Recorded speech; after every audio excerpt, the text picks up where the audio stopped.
राजस्थान में जब से बीजेपी ने टिकट का ऐलान किया है तभी से देवली उनियारा में विरोध शुरू हो गया है। देवली उनियारा में एक तरफ हरीश मीणा का ये कहते हुए विरोध हो रहा है कि काम नहीं किया और ना ही ध्यान दिया, वहीं दूसरी तरफ जब से विजय बैंसला का बीजेपी की तरफ से ऐलान किया गया है तभी से विजय बैंसला का भी विरोध हो रहा है और बीजेपी की तरफ से टिकट बदलने के लिए कहा गया है। इसको लेकर न सिर्फ बीजेपी कार्यकर्ता बिधूड़ी से मिले हैं बल्कि जयपुर आकर भी विरोध दर्ज करवाया गया है।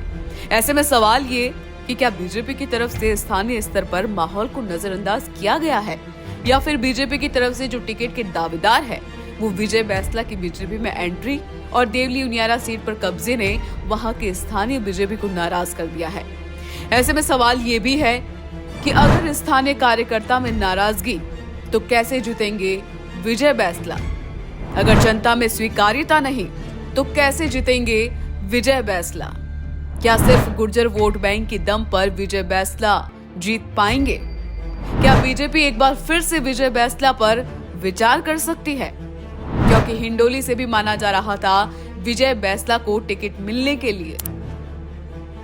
इन सवालों के जवाब के बीच में बीजेपी के लिए अब समस्या ये है कि अगर विजय बैंसला देवली उनियारा में विरोध का सामना करेंगे तो फिर वो पूर्वी राजस्थान में बीजेपी के पक्ष में माहौल कैसे बनाएंगे।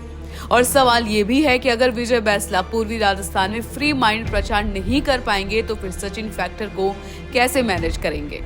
ऐसे में विजय बैंसला और बीजेपी के लिए सबसे जरूरी ये है कि वो नाराजगी को दूर करे और विजय बैंसला सभी नाराज नेताओं के साथ बैठकर रणनीति तैयार करे, लेकिन इसकी संभावना कम ही नजर आती है। ऐसे में क्या कांग्रेस और बीजेपी दोनों के लिए ही देवली उनियारा की सीट मुसीबत बनने वाली है और ऐसी स्थिति में क्या थर्ड फ्रंट इस सीट का फायदा उठाता नजर आ सकता है। हालांकि ये भी सच है कि विजय बैंसला के जीतने और बीजेपी की सरकार बनने पर उनका मंत्री बनना तय है और हारने पर राजनीति शुरू होने से पहले खत्म होने के संकेत भी।